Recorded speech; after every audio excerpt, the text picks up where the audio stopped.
And Yahweh spoke to Moshe, saying, This shall be the Torah of the leper for the day of his cleansing. He shall be brought to the Kohen. And the Kohen shall go out of the camp, and the Kohen shall look and see if the leprosy is healed in the leper. And the Kohen shall command, and he shall take for him who has been cleansed 2 live and clean birds, and cedar wood and scarlet and hyssop.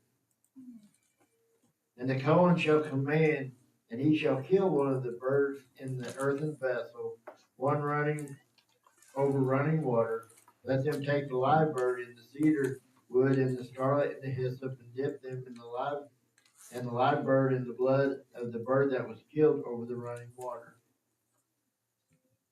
And he shall sprinkle it 7 times on him who was to be cleansed from the leprosy, and he shall pronounce him clean.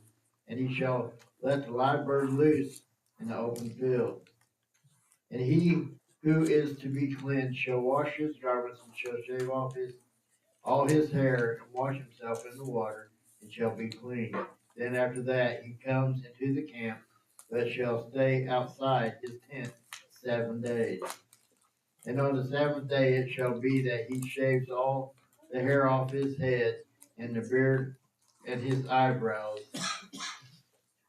even all his hair he shaves off, and he shall wash his garments and wash his body in water, and shall be clean. And on the 8th day he takes 2 male lambs, perfect ones, and 1 ewe lamb, a year old, a perfect one, and 3/10 parts of fine flour mixed with oil as a grain offering, and 1 log of oil. And the Kohen who is cleansing shall present the man who is to be cleansed with these before Yahweh at the door of the tent of appointment. And the Kohen shall take 1 male lamb and bring it as a guilt offering, and the log of oil, and weigh them as a wave offering before Yahweh. And he shall slaughter the lamb in the place where he slaughters the sin offering and the burnt offering in the Kodesh place, for the guilt offering, like the sin offering, belongs to the Kohen. It is most Kodesh. And the Kohen shall take some of the blood of the guilt offering, and the Kohen shall put them on the tip of his right ear of him who is to be cleansed, and on the thumb of his right hand, and on the big toe of his right foot. And the Kohen shall take some of the log of oil and pour it into the palm of his own left hand, and the Kohen shall dip his right finger into the oil that is in his left hand, and shall sprinkle some of the oil with his finger 7 times before Yahweh, and of the rest of the oil in his hand the Kohen puts some on the tip of the right ear of him who is to be cleansed, and on the thumb of the right hand, and on the big toe of his right foot, and the blood of the guilt offering. And the rest of the oil that is in the Kohen's hand he puts on the head of him who is to be cleansed, and the Kohen shall make atonement for him before Yahweh.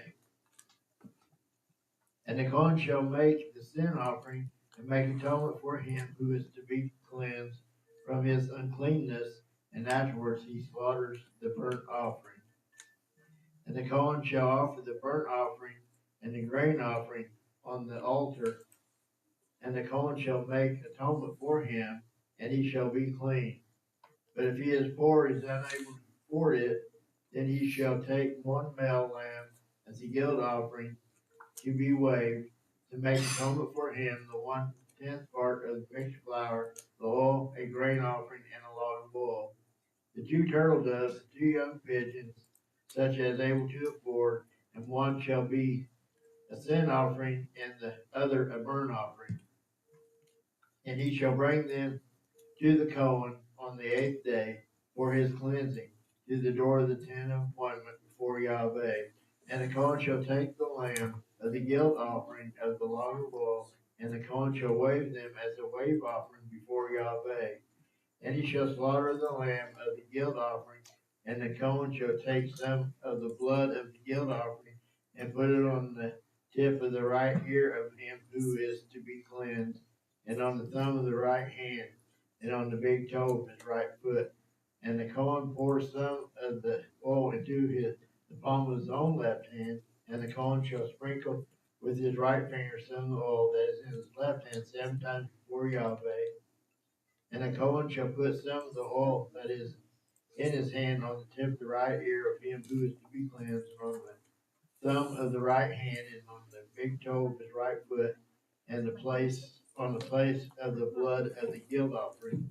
And the rest of the oil he is to put in the that is in the Cohen's hand, he puts on the head of him who is to be cleansed, to make atonement for him before Yahweh.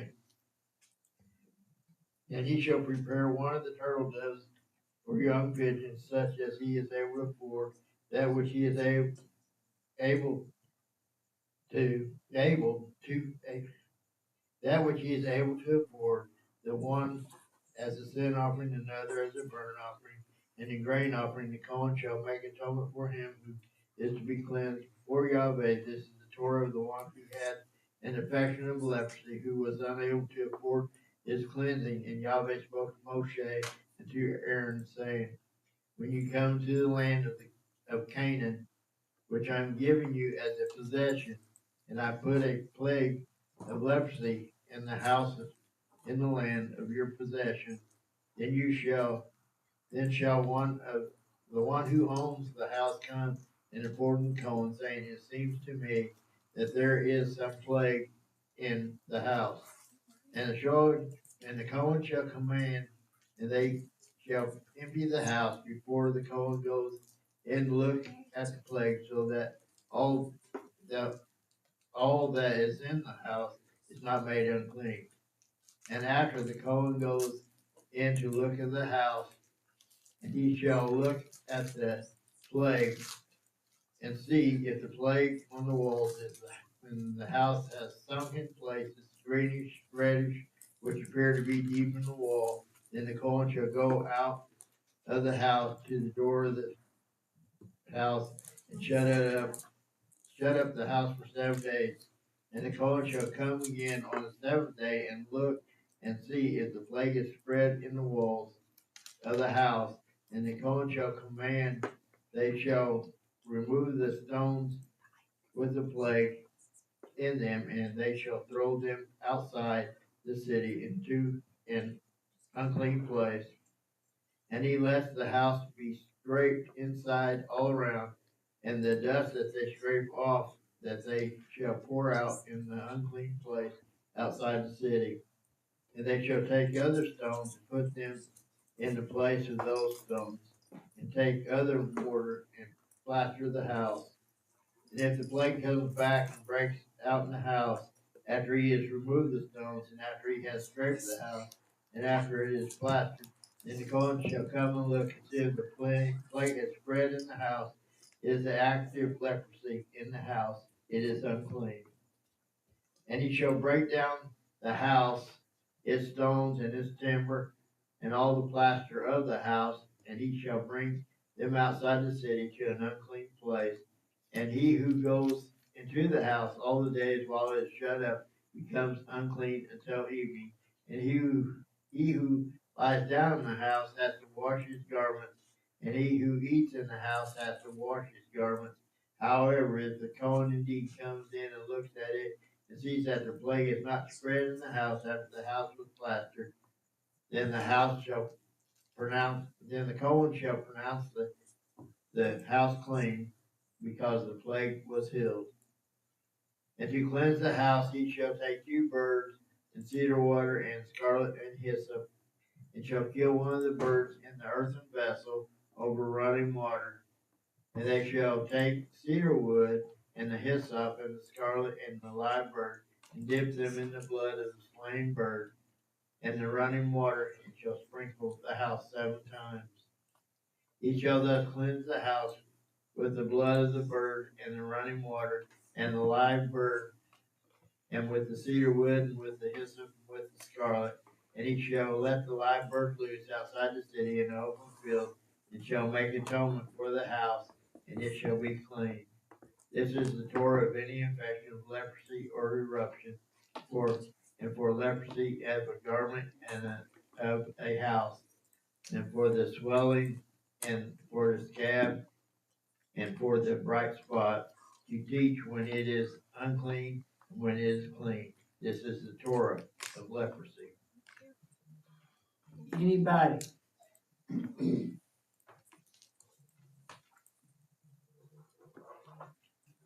You know, this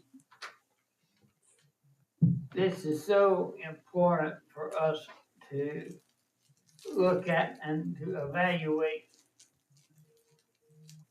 what is being said here.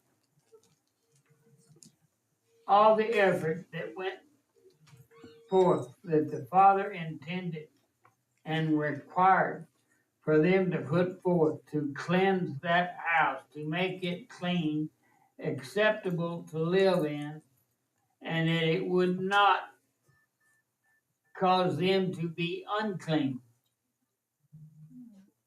Now, if that is the case with the leper, how much more would it be with sin today?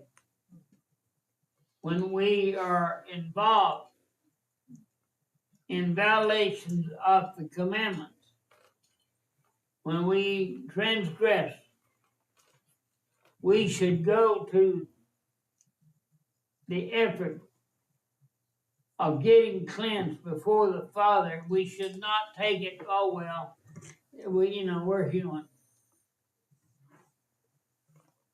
We should understand that we need to be clean, and it is so important for the Father, for us to be clean. We are His. We come before Him in prayer. We come before Him in praise. We need to be clean.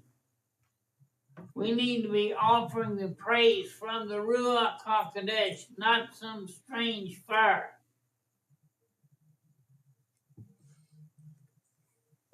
And cleansing, staying clean, being clean is so important to our walk with the Father. Anybody?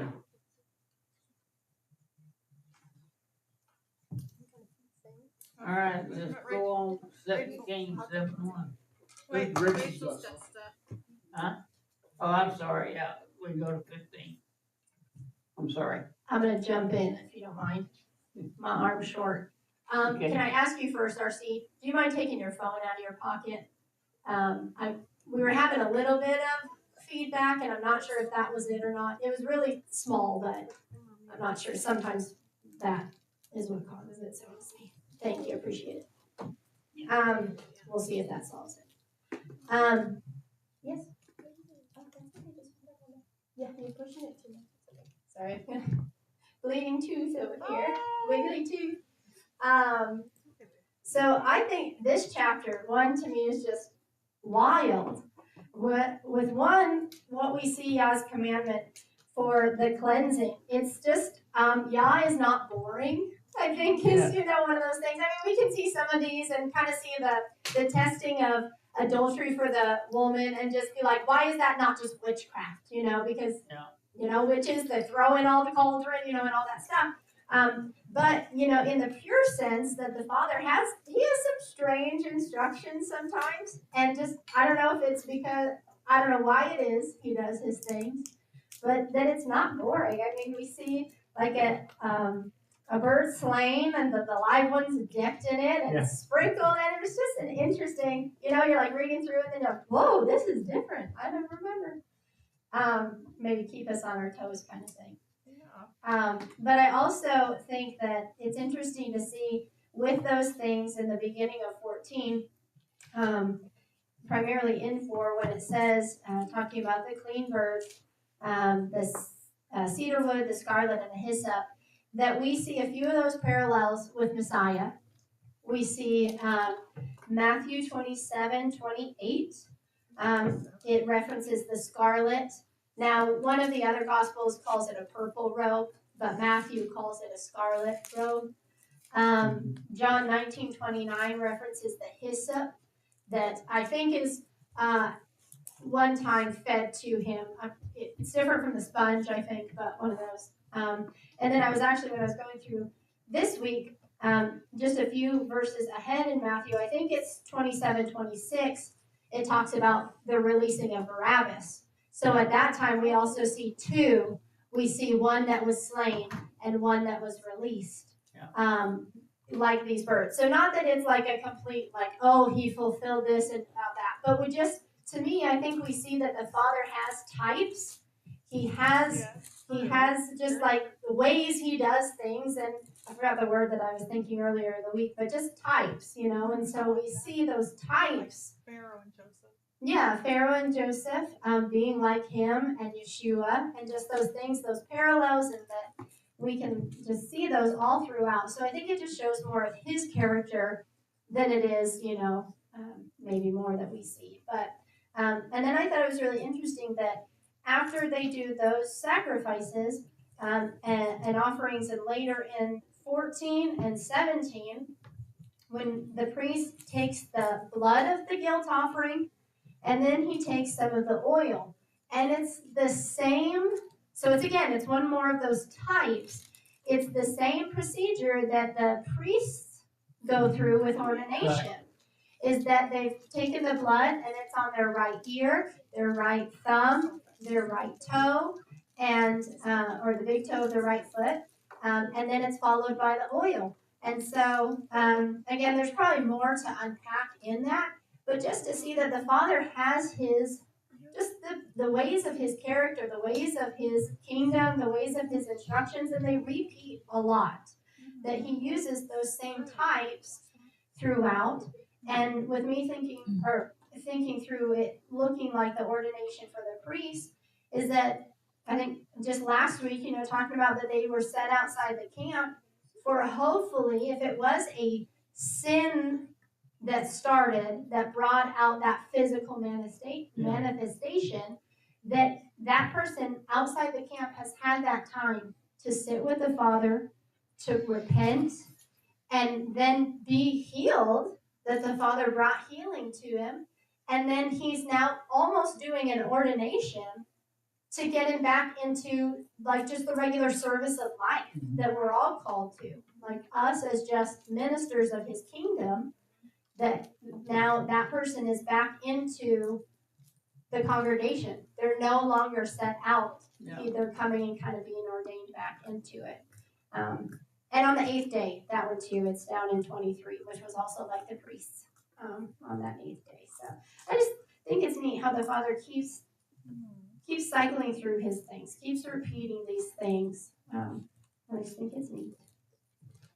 Well, the interesting thing to me today is that the church promotes that the Father's done it all. That you can do nothing. The Father's done it all. But the thing that I want to draw attention to here is that in all of the cleansing, the Father required the person to do some actions. He had to do some things too. It wasn't just the priest. It was a person who was unclean, had to be involved in working in those things and bringing forth the sacrifices, and he had to move. It's not just a lay back and sit back and I'm saved and I'm going to try to do the best I can, but that's not good enough. We have to make an effort to stay clean. And in staying clean, that means when we have transgressed in any way, that we do not tolerate that to stay in our life, that we must get rid of it. And the only way for us to get rid of it is to come before the Father. To come before the Father. It's a little more than just, oh, Father, I've sinned, forgive me. We need to be involved in the cleansing. Go ahead. Oh, were you gonna speak? Okay, hello. I was just sorry. You're on. Oh, I was on? You were, but sorry. It's It was just making me think of, we just went through the feast days and, getting clean for the Passover, getting all the leaven out, getting all the sin out, and just a special time of, getting restored. And in Psalm 51, it says, let me see, wash me completely from my guilt and cleanse me from my sin, for I know my transgression, my sin is ever before me. And then it goes on, but so during that time when we get clean before him, through the feast days, and I was especially thinking of Day of Atonement, but also Passover. And then after that, restore to me the joy of your deliverance and uphold me, noble spirit. Let me teach transgressors your ways so that sinners turn back to you. So as we get clean, then I feel like it's a special time afterwards that the Father puts divine appointments in our path, that we're, ready to minister to them the gospel. Anybody else? Go ahead. In verse 10, and this is on the 8th day, this is after he's been cleansed. Then he's takes 2 male lambs, perfect ones, and 1 ewe lamb, a year old, perfect ones, and 3/10 parts of flour mixed with oil and the grain offering and a lot of oil. And the Cohen who is cleansing shall present the man who is to be cleansed with these before Yahweh. So he's being presented back to the Father. Yes. He's being reconciled back to the Father. Yes. He was away from the Father because of the leprosy. Right. That was in his life. And then this is where he goes through that ordination process like the priest did. Yeah. with the blood and the oil on the right features of his body. And so in this point, it's afterwards that he is reconciled back to the Father. Mm-hmm. And we see that in each of these cases where he's reconciled back to the Father. Yes. And that's just what Yeshua did for us. He reconciled us back to the Father. All these things, like Rachel was pointing out, the hyssop, the other things, the cedar wood and the scarlet and the hyssop, they was all there. Yeshua being the sacrifice, which reconciled us back to the Father from our fallen condition. Right, and Hebrews tells us that the blood of bulls and goats never could remove the sin, so it was looking forward to Yeshua and the cleansing sacrifice of Yeshua's blood that would cleanse us. And that's what was they were talking about in Hebrews. Is that all the sacrifices was looking forward because to the supreme sacrifice that was going to be given, Yeshua HaMashiach. Anybody? Go ahead. I had one more thought. I had noticed in the week reading through this that it's going to pull in, I think, when we get to Matthew. But to see in the beginning of this that a leper's healing and his cleansing are 2 different things. Because he's healed of it, and the priest goes out and he observes that he's been healed of it. But if he doesn't go and do the cleansing, that second half isn't done. So there's not complete. So there's those 2 things, those 2 kind of parts to it. The healing and the cleansing are 2 different things. And then I'll make another note in Matthew because I think it's neat how it's referenced in that point when he heals the leper in that point. But that was one that brought out to me because you could, I suppose, be healed and then make a choice not to go through with the cleansing, with that kind of semblance of ordination back into the community.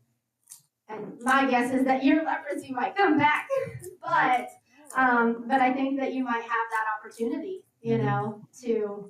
to forego the cleansing after you're healed. And so we have a choice. The Father, again, like the choice of salvation, or the offering of salvation is there for all of us. and we can take it and then we can walk away, or we can take it and we can dedicate ourselves to Him, to live for Him. I'm never amazed at what people can do. But I personally think a person had leprosy and got healed of leprosy. I could not imagine that person being stubborn and rebellious enough not to go through the cleansing. Right. Yeah, I would think. Just blow you away. It's probably stubbornness that brought the leprosy on him in the first place. Probably, It yeah. might just. Probably was, yeah. Go ahead. Oh yes, here. Just click it once. Isn't it cleansing? They have to be cleansed to be able to be in fellowship with the Father again, right? Mm-hmm. So if they were to choose not to be cleansed, that would be kind of showing their attitude towards the That's Father what I because they think. didn't care about being in fellowship and they weren't big showing thankfulness and gratefulness because it's Him that cleansed them. So I'd agree with you. They probably get the leprosy back. Well, I think if their heart was that hard, that they wouldn't have been healed in the first place. Yes. I agree with you, Craig, but it kind of makes me think of what Timothy was saying last week.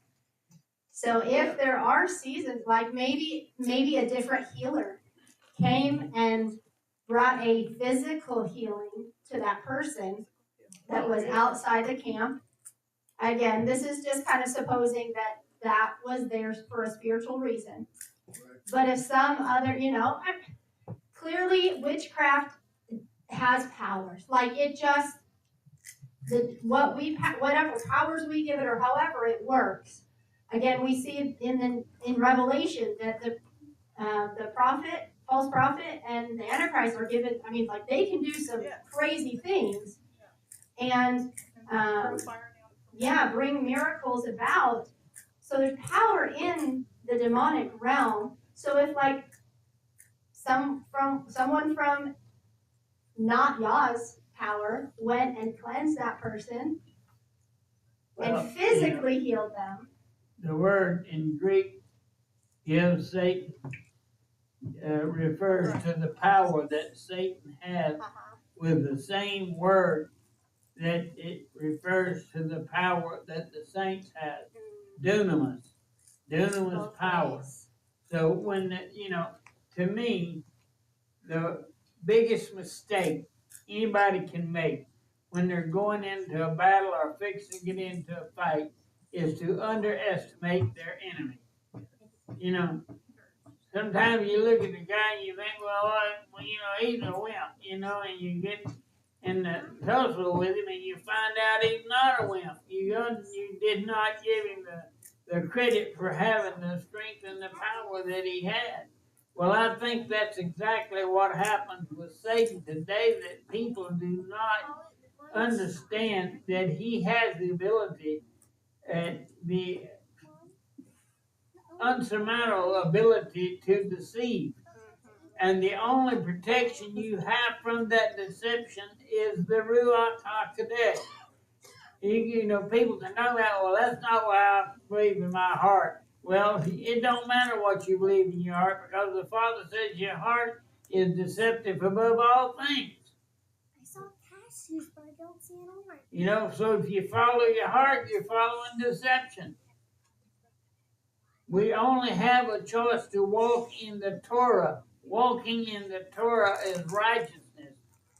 And outside of the Torah is lawlessness.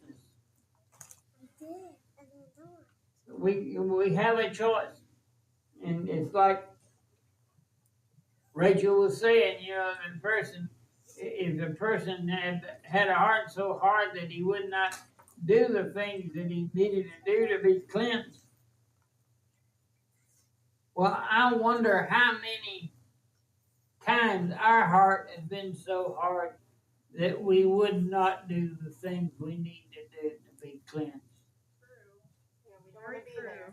Oh, we're pointing fingers back at Submitting ourselves. to the Father. We don't want to be there.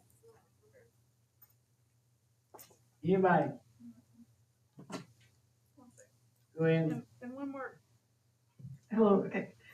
And, like the traditional church being, there's two things, here's the patience of the saints, those that guard the commandments of Almighty Yahweh and have the faith of Yeshua. Yet you see much stubbornness with just, okay, we have the faith of Yeshua, and we don't have to do the law. But there it says in the word, two things. Mm-hmm. Anybody? All right, let's go to 15:1. And Yahweh spoke to Moshe and to Aaron, saying, Speak to your children of Israel, and say to them, When any man has a discharge from his flesh, his discharge is unclean. And this is his uncleanness in regard to his discharge, whether his flesh runs with his discharge or the flesh is stopped up by his discharge, it is uncleanness. And any man comes unclean, on which he who has the discharge lies, and any object on which he sits becomes unclean. And anyone who touches his bed has to wash his garments, and shall bathe in water, and be unclean until evening. And he who sits on any object on which he who has the discharge sat has to wash his garments, and shall bathe in water, and be unclean until evening. And he who touches the flesh of him who has the discharge has to wash his garments, and shall bathe in water, and shall be unclean until evening. And when he who has the discharge spits on him who is clean, then he shall wash his garments, and shall bathe in water, and be unclean until evening. Any saddle on which he who has the discharge rides becomes unclean, and whoever touches any of that which was under him is unclean until evening. And he who is carrying them up has to wash his garments, and shall bathe in water, and be unclean until evening. And anyone he who has the discharge touches without rinsing his hands in water shall wash his garments and bathe in water, and be unclean until evening. And an earthen vessel which has the discharge touches has to be broken, and every wooden vessel has to be rinsed in water. And when he who has the discharge is cleansed of his discharge, then he shall count for himself 7 days for his cleansing, and shall wash his garments, and shall bathe his flesh in running water, and be clean. And on the 8th day he takes for himself 2 turtle doves, 2 young pigeons, and come before Yahweh to the door of the tent of appointment, and shall give them to the Cohen, and the Cohen shall prepare them, the one as a sin offering, and the other as a burnt offering. And the Cohen shall make atonement for him before Yahweh because of his discharge.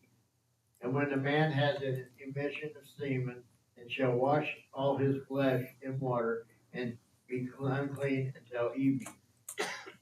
And any garment and any leather on which there is semen shall also be washed in water, and be unclean until evening.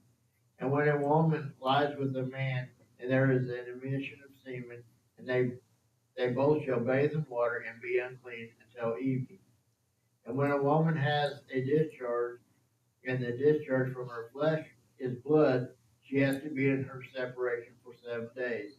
And whoever touches her is unclean until evening. And whatever she lies on during her separation is unclean. And whatever she sits on is unclean. Anyone who touches her bed has to wash his garments, and shall bathe in water, and be unclean until evening. And whoever touches any object that she sat on has to wash his garments, and shall bathe in water, and be unclean until evening.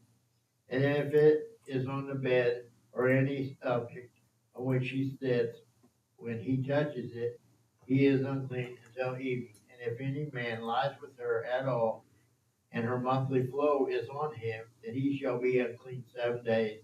And any bed he lies on is unclean.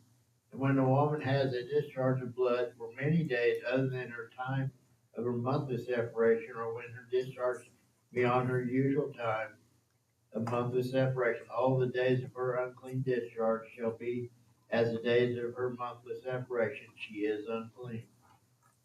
Any bed on which she lies all the days of her discharge is to her as the bed of her monthly separation, and whatever she sits on is unclean, as the uncleanness of her monthly separation. And anyone who touches them is unclean, and shall wash his garment, shall bathe in water, and be unclean until evening. But if she is cleansed of her discharge, then she shall count for herself 7 days, and after that she is clean. And on the 8th day she takes for herself 2 turtle doves, 2 young pigeons, and shall bring them to the Cohen, to the door of the tent of appointment. And the Cohen shall prepare the one as a sin offering, and the other as a burnt offering. And the Cohen shall make atonement for her before Yahweh for the discharge of her uncleanness. Thus you shall separate the children of Israel from their uncleanness, lest they die in their uncleanness when they defile my Mishkan, which is in their midst. This is the Torah for the one who has discharge, and for him who emits semen and is unclean thereby, and for her who is sick in her monthly separation, and for one who has a discharge, either a man or a woman, and for him who lies with an unclean woman. Anybody? I think it's pretty self-explanatory that the Father intends for us to separate ourselves from the things that He has deemed to be unclean. That even touching the unclean thing can cause you to be unclean. And I think that's in my belief, I believe that's one of the things that Yeshua did for us. He removed the curse of the law from us, that we could have forgiveness and that we could have repent and come to Him and have forgiveness. But that doesn't mean that we're free to do those things by any means. But it does mean that we have been cleansed by the blood of Yeshua, and that we are to be to abstain from those things and remain clean. That we just need to pay more attention to staying separate than most of the time we pay. We just need to be more observant to what the Word has said to do, and to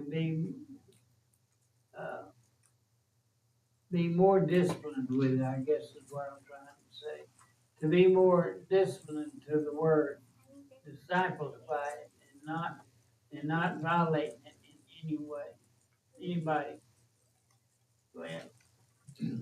I think we are blessed in this time in that most of us have several sets of clothes, we take showers regularly, or bathe regularly, in the evening, or I do, I don't go to bed dirty. And so, and I always put on clean clothes. So I think it's just kind of built into our society. And so even if you're ignorant of this, and you do something that makes you unclean, well, I think most of us, just by doing what we naturally do, by showering or bathing and putting on clean clothes, we stay within these guidelines. Yeah. Even in our ignorance. Right. But being aware of it, I definitely, like if I know the sun's gonna be, that I'm done something that made me unclean, I'm definitely gonna take a shower before the sun comes down, because it says you cleanse. Right. And then when the sun comes down, so I wanna make sure, I don't wanna do it after dark and then have to wait for the next sun down. I understand. True. Timing's important there. It is, and I, if I know, I want to make sure that I get me a nice shower or my bath before that sun comes down. That's what I'm talking about, that we need to be focused on the word and disciplined to it, even if it's inconvenient, we need to be disciplined to it. Anybody? All right, now let's go to 2 Kings 7:1. Sorry.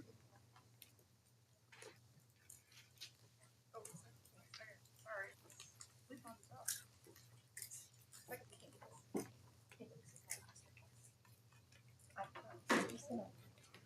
Second Kings 7:1-20.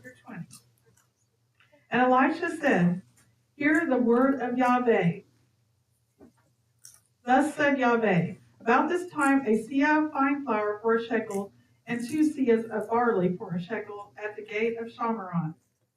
And an officer on whose hand the sovereign leaned answered the man of Yahweh and said, look, if Yahweh is making windows in the heavens, shall this word come true? And he said, look, you are about to see it with your eyes, but not eat of it. And there were 4 leprous men at the entrance of the gate, and they said to each other, why are we sitting here until we are dead? If we shall say, let us go into the city, the scarcity of food is in the city, and we shall die there. And if we sit here, we shall die. And now, come, let us surrender to the army of the Arameans. If they keep us alive, we live. And if they kill us, we shall die. So at twilight they rose up to go to the camp of the Arameans. And when they had come to the outskirts of the Aramean camp, look, no one was there. For Yahweh had caused the army of the Arameans to hear the noise of chariots and the noise of horses, the noise of a great army, and they said to each other, look, the king of Israel has hired against us the kings of the Hittites and the kings of the Metzorites to come against us. So they rose up and fled at twilight and left the camp as it is, their tents and their horses and their donkeys, and they fled for their lives. And when these lepers came to the outskirts of the camp, they went into one tent and ate and drank, and took from there silver and gold and garments, and went and hid them. And they came back and went into another tent, and took from there and went and hid it. Then they said to each other, we are not doing right. This day is a day of good news, and we are keeping silent. And if we wait till morning light, then evil shall come upon us. And now, come, let us go and inform the house of the king. And they came and called to the gatekeepers of the city and informed them, saying, we went to the camp of Aram, and look, there is not a man or a voice of man, only horses tied and donkeys tied in the tents as they were. And the gatekeepers called, and they informed the house of the king inside. So the king rose up in the night and said to his servants, let me now inform you what the Arameans have done to us. They know that we are starving, so they have gone out of the camp to hide themselves in the field, saying, when they come out of the city, we shall catch them alive and enter into the city. And one of his servants answered and said, please let some take 5 of the horses that are left in the city. Look, they are like the entire crowd of Israel that are left in it. Look, they are like the entire crowd of Israel left from those who are consumed. So let us send and see. They then took 2 chariots with horses, and the king sent them into the direction of the camp of Aram, saying, go and see. And they went after them to the Jordan, and look, all the way was littered with garments and weapons which the Arameans had thrown away in their haste. And the messengers returned and reported to the king. Then the people went out and plundered the camp of Aram. So a seah of flour was for a shekel, and 2 seahs of barley for a shekel, according to the word of Yahweh. And the king had appointed the officer on whose hand he leaned to be in charge of the gate. But the people trampled him in the gate, and he died, as the man of Yahweh had said. He spoke when the king came down to him. And it came to be as the man of Yahweh had spoken to the king, saying, 2 seahs of barley for a shekel, and a seah of fine flour for a shekel, at this time tomorrow in the gate of Shamron. That officer answered the man of Yahweh and said, Now look, if Yahweh is making windows in the heavens, is it according to this word? And he had said, Look, you are about to see it with your eyes, but not eat of it. And so it came to be for him, for the people trampled him in the gates, and he died. Anybody? Go ahead.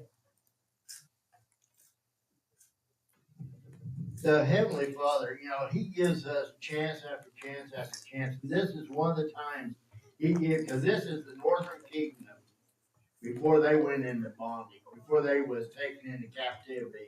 And the Armenians, they're the ones that took them into captivity. But this is the Armenians there to do that, just that thing right here. And the Father has compassion enough to scatter them, And so they are delivered here, but they don't straighten out. So the Father brings the Armenians back again, and they take them into captivity later on. Yes. It's no different than we should be with our children. With our children, when we correct them for something and they don't cease doing it, you don't stop correcting them, you still correct them. And that's the way the Father has done with them. And the thing that really impresses me is that this officer spoke, what he spoke was doubting the Father. That if he opened the windows of heaven, it wouldn't happen. He couldn't make it happen. And he doubted the ability of the Father and challenged the ability of the Father. And the Father said, "You'll see it, but you won't eat of it." You're not gonna get to taste it, but you will see it, but you won't get to taste it. And I feel like many times with our attitude, when we doubt the Father, that we wind up in the same situation where we see the things happening, but we don't get to experience them like we should. I think we have to be focused on the Father's ability, His faithfulness, His compassion, His mercy, His goodness to His people, and what He expects of us to walk in obedience to Him and give honor to Him and give glory to Him. He is sovereign. He created all things. Everything belongs to Him. The world belongs to Him. You belong to Him. We just need to understand that we are His children and that we need to be disciplined by Him and let Him pay attention to His disciplining and submit ourselves to Him, and walk in the correction that He gives us. Anybody, go ahead. And in this, the Father was disciplined by having the shortage of food and everything, because they were surrounded by the Armenians, and they had no way to getting fruits and vegetables and stuff inside the walls. If you go to the chapter before, and it says there was a great scurry of food in Shamron, and see, they besieged it until a donkey's head went for 8 pieces of silver and 1/4 of a cab of dove droppings for 5 pieces of silver. And it came to be, as the sovereign of Israel was passing by on the wall, a woman cried out to him, saying, "Help, my master, O sovereign." And he said, "If Yahweh does not help you, where do you find help for you? From the threshing floor or from the winepress?" And the sovereign said to her, "What is troubling you?" And she answered, "This woman said to me, 'Give your son, and let's eat him today, and tomorrow we will eat my son.' Yeah. So we cooked my son and ate him. And I said to her the next day, 'Give your son and let's eat him.' But she has hidden her son." And it came to be, when the sovereign heard these words, and the woman that he tore his garments. So that was really, really bad. Oh, yeah. The father, you know, he's really on him, and he's like, this is the last straw, Yeah. you know, and then he gives him release, and and nothing changes, and so then he brings the Armenians back, and they take them into captivity. And we looked at this, and I believe it's in Ezekiel. It talks about the same thing going to be happening again. Worse. Yeah. Yeah. Where that people will be eating their own children. Yes. I can't imagine And the that. children causing the parents to be put to death. Yeah. You know, it's just, Yeah. it's gonna get really bad. I can't imagine that form of evil going forth, but I know because the Father said it, it's going to happen. I don't doubt it. Very true. Anybody?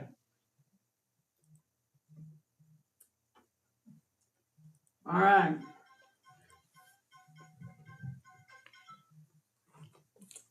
Let's go to Matthew 8:1.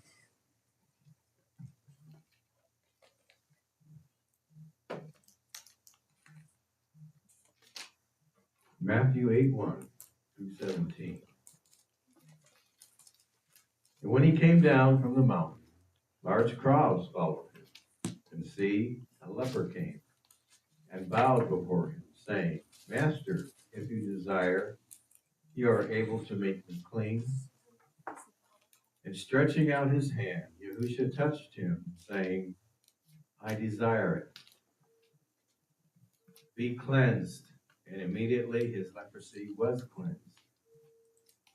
And Yahweh said to him, Yahusha said to him, see, mention it to no one, but go your way, show yourself to the priests, and offer the gift that Moshe commanded as a witness to them. And when Yahusha had entered Capernaum, a captain came to him, appealing to him, saying, Master, my servant is lying in the house paralyzed, grievously tortured. And Yahusha said to him, I shall come and heal him. And the captain answering said, Master, I am not worthy that you should come under my roof, but only say a word, and my servant shall be healed. For I too am a man under authority, having soldiers under me. And I say to this one, go, and he goes, and to another, come, and he comes. And to my servant, do this, and he does it.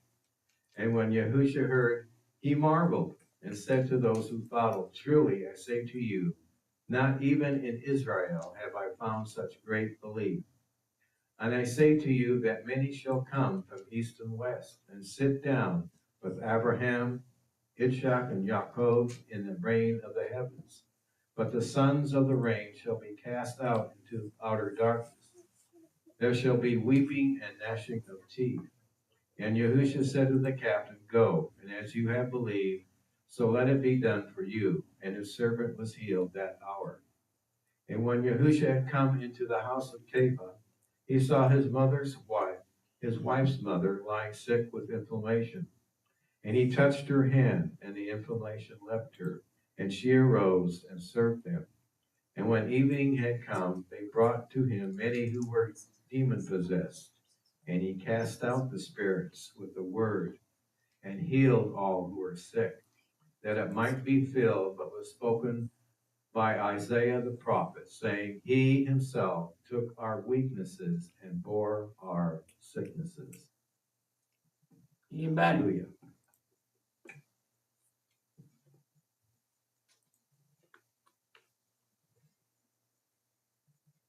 We have an opportunity to the Father to walk in his protection, his direction.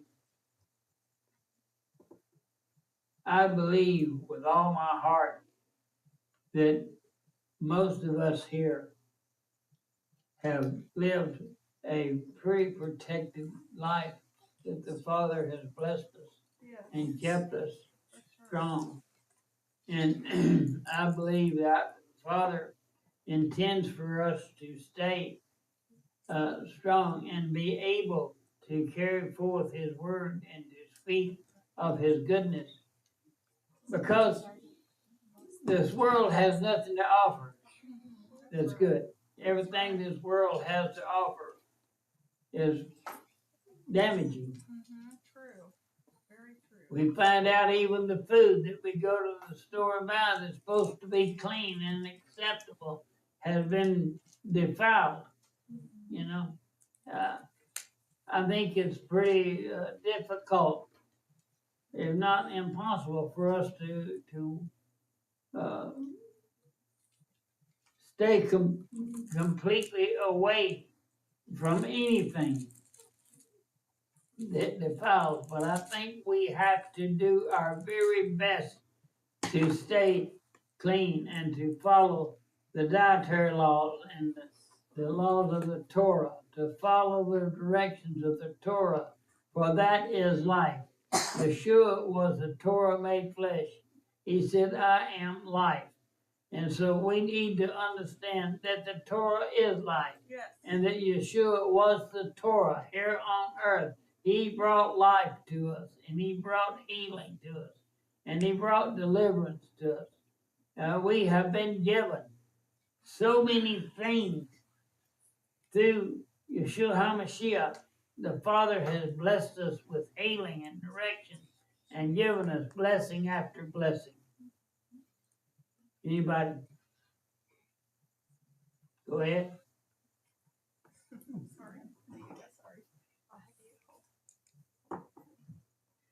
So the connection here with Leviticus and the healing and the cleansing Yes. is interesting to me in this one. That Yeshua says, oh, man, I flipped. Hold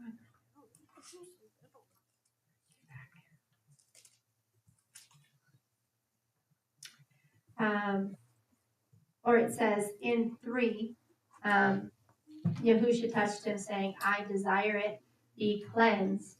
And immediately his leprosy was cleansed. Mm-hmm. And so interesting to me that at least the Greek that the English is taken from is that cleansed is used there, not healed. Mm-hmm. So I don't know what full to unpack with it or the full understanding there, but I think not only did Yahusha heal him, he cleansed him. Yes. And so because Yeshua is that representation of Yah, he is that full authority here. Yes. And so not that it overrides the Levitical process, because the Levitical priesthood was in play at that time, but that Yahusha is even a higher authority, that he even cleanses that leper instead of just healing him. It wasn't just you're healed, now go show yourself to the priest and be cleansed. He says you are also. He just says you are cleansed. Mm-hmm. And go show yourself to the priest as proof of this cleansing. So I thought it was just interesting. Yes. Roger, do you have? He looked like he had something. Yeah. 14 in Leviticus is a 2-step process. Healing first, and then cleansing. After your cleansing, you're presented to Yahweh. You're presented back to the Father. You're reconciled with Him. Here, Yahusha, like you say, is the higher authority. So he does healing and cleansing at the same time. But he also tells them, go to the temple and do what Moshe commanded and present yourself back to Yahweh. Present yourself back to the Father and be reconciled to Him. And not that it's not, like he said, he did not say don't do that. That's no longer. Right. Yes. That he didn't say, don't go to the priest, don't go do this process that Yah gave. That's null and void now. I'm here, you don't have to do that. But he still says, go and perform that process. Sorry, Craig. Go ahead. Going back to the priest is what brings him back into the community, too.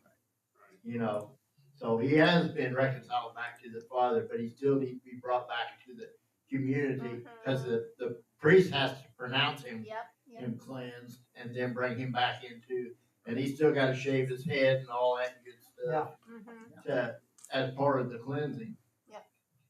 Yeah, Because he's it's still an got, outward appearance he's of still what got, happened inside. still got to follow all the rules of the law there that was there. Yeshua did not excuse him from that Right. at all.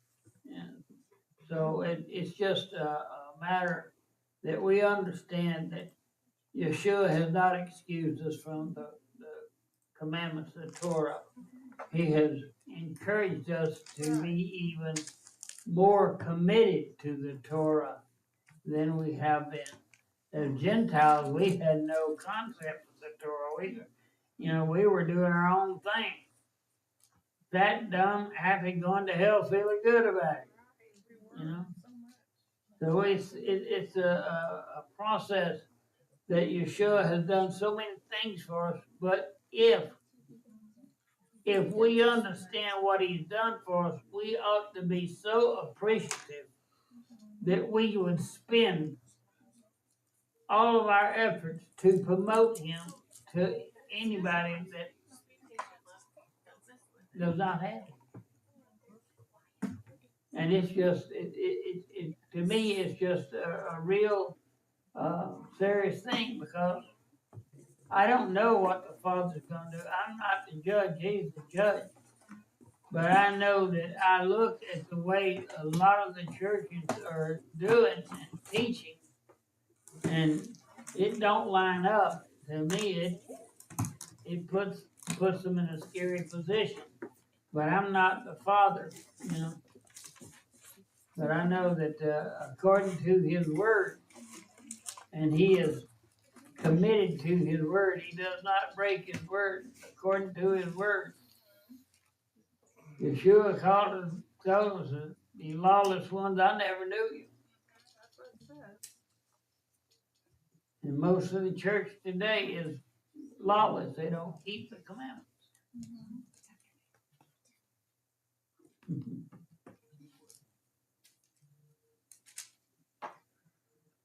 Anybody? All right, let's go to the Father. Father Yahweh, I thank you for your Shabbat. I thank you for your Torah.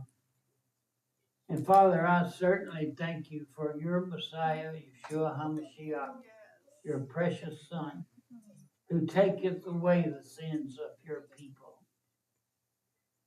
Father, I thank you for leading, guiding, and directing us through the day. And as we leave here to go to our separate abodes, I pray that you place a hedge of protection around us, that no weapon formed against us can prosper. That, Father, that your angels would go before us and remove every obstacle, every hindrance from our path, that we could return to our homes and return back here next Sabbath to be in touch with you. And not saying that we have to be here to be in touch with you, Father. I know that you're ever with us. But Father, I cry out to you for mercy and compassion. And I cry out to you for your people as the world gets in such a more perilous shape.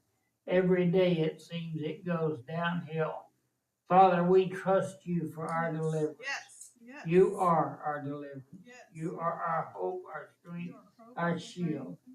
So we ask that you would bless us this day and keep us, that you would make your face to shine upon us and be gracious to us, that you would lift up your countenance upon us and give us your shalom. And so shall we adorn the name of Almighty Yahweh. And we say, Baruch atah of Yahweh, Melech ha'olam. Baruch atah of Yahweh, Melech ha'olam. Blessed be Father Yahweh, King of all the universe. Thank you, Father, for your mercy, your compassion, and your Shabbat. We thank you, praise you. Blessed be the name of Almighty Yahweh. Thank you, Father. Thank you, Father. Hallelujah. Hallelujah. Yeah.